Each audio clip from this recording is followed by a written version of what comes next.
So the Mavericks beat the Clippers in Dallas. DeAndre Jordan had 9 points, 11 rebounds against his almost team. Chandler Parsons had this to say on ESPN.com on DeAndre's return. Quote, "He's not a priority to us, and by the looks of their team, he's not to them either." Ouch. Shots fired, Stephen A. What was your takeaway from this game? Well, my takeaway is on the positive side for the Dallas Mavericks. I can't say enough about Dirk Nowitzki. He's a future Hall of Famer. He was absolutely spectacular last night, finishing with 31 and 11, hitting big shots, outplaying Blake Griffin, which, by the way, surprised me. Considering the way that Blake Griffin has been playing, I definitely expected more from him last night. It's beautiful to see Wesley Matthews out there. Skip, I've always been a fan of this guy. I loved him when he was playing in Portland with Damian Lillard. The minute he went down, I knew that Portland had no shot the rest of the season because he's got an iron will, like Coach Rick Carlisle continuously says. He's not scared of anything. He always wants to fight. He goes out there. He can't just score. He defends as well. And he was harassing Chris Paul all night long, helping to limit him to 2 for 11 shooting, just 11 points for Chris Paul. Obviously, I expected better from him as well as Blake Griffin. DeAndre Jordan, when you look at the night that he had, it's not surprising. I mean, what did he have here? He had 9 points. He had 11 rebounds. I'm surprised he had just one block, but Dallas shoots a lot of perimeter shots. But once again, he only played 27 minutes or so. Why, Skip? Because they kept fouling him. And you go 3 for 9 from the free throw line. That's 33%, which is around what he shoots for the season because he came in the game shooting at 34%. This is what is holding the Clippers back. Because when DeAndre Jordan is on the floor, both offensively and defensively, he is a force to be reckoned with. If the brother could just hit free throws, it would change everything for the Los Angeles Clippers. So when we think about what Chandler Parsons had to say, he's right on the money. Sure, it was a dig. And sure, listen, Mark Cuban, the Dallas Mavericks, eventually you got to let it go. But this was his first time in Dallas since reneging on his deal to go there. So we understand that. But the point is that at the end of the day, he's not a priority for the Clippers. Chandler Parsons sat there, and he's right. Doesn't seem to be a priority offensively. Defensively, he obviously does. But offensively, he is not. Why? Because you got to be able to make free throws. You got to be able to close. Because when you can't do that, they just get to foul you and disrupt the flow and the rhythm offensively of the rest of your team. And if you're Doc Rivers and the Clippers, you can't afford to let him do that. So that's the situation. It is what it is. Dallas is 4-4. Amazingly, I'm shocked by that because of the personnel they don't have. But nevertheless, the Clippers, to me, what I learned from this is that Rick Carlisle, once again, can still coach his butt off. Dirk Nowitzki's a star. Wesley Matthews is a stud if he can stay healthy. And the Clippers, however, are a very good team who will not be great unless they find a way to offset DeAndre Jordan's free throw shooting. I hear what you're saying, but I'm just going on emotions. I watched this whole game, and I loved every last drop of it for the sake of the Maverick fans. I think they all had a great time at this game.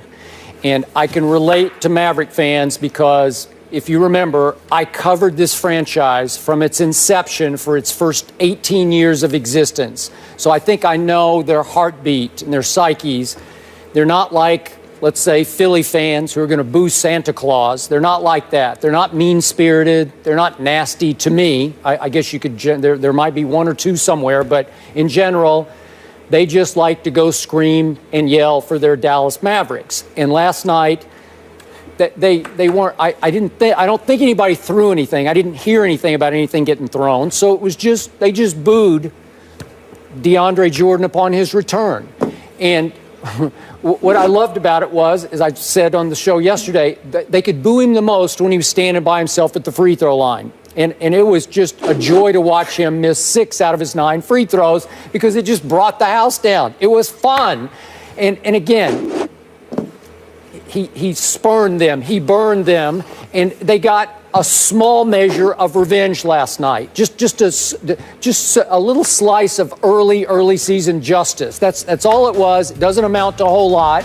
I wish Rick Carlisle had fouled him more, to your point, because He's a disaster at the free throw line.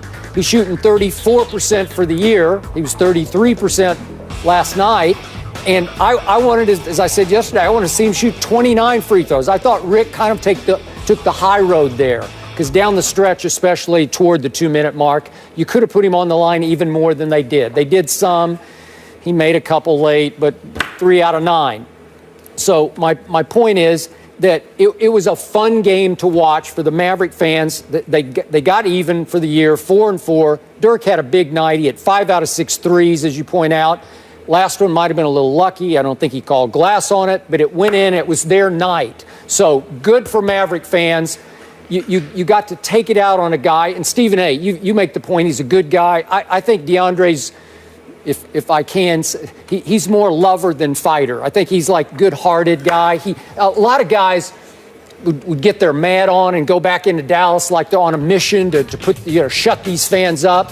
He seemed pretty intimidated, so he goes out early. Wait a second, we got the picture of him. Yeah, he's signing autographs. There he is. So he goes, that was smart, shrewd operator. You go out, you sign autographs, good for you. You butter him up a little bit, and then, he said he was prepared for the worst, and it wasn't all that bad.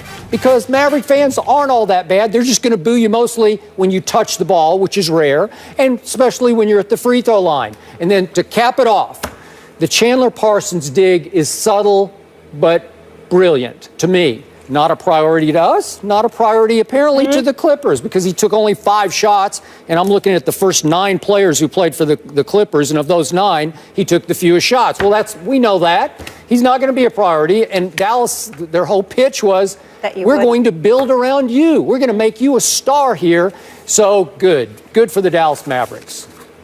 Well, it was good for them, but let's be clear about something. I mean, like you said, he is a good guy, Skip. He really, really is. But I think that he would have went out there with that dog in him to go after them. What happens is that you're going to get humbled when somebody keeps attacking your weakness. The Dallas Mavericks were letting them know you're going to get but so many shots because we're going to be inclined to foul you a lot. Why? Because we know you can't hit free throws. And so when you recognize that as an impediment, particularly when you're in those hostile confines and you clearly don't have the confidence that you need to have in order to hit free throws because that's your Achilles heel, then it's going to be problematic for you. And it's just that simple. And so that's what it comes down to. It's not so much that he didn't want to go out there and play lights out. But in the end, if I know you can jump out of the gym, you can dunk on anybody, you can block shots, you can rebound, you can defend. But the thing I'm focused on is fouling you so I can send you to the free throw line. And that's the one Achilles heel that you can't appear to overcome. It'll humble anybody. When somebody continuously goes about the business of attacking not just your weakness, but something you know to be your weakness. And this is why DeAndre Jordan has to sit up there and get free throws. I'm on the record, Skip. Let me be very, very clear. I believe DeAndre Jordan's free throw shooting will cost the Clippers a championship. I think that if a miracle happened and DeAndre Jordan could be left on the floor for 38 to 40 minutes a night, that DeAndre Jordan could hit 75 to 80% of his free throws, I believe the Clippers would win the championship.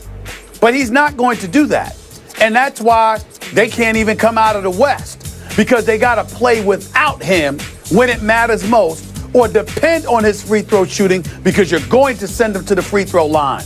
And he just can't deliver in that regard. Everything else about him, I find to be great. Okay, well, time out.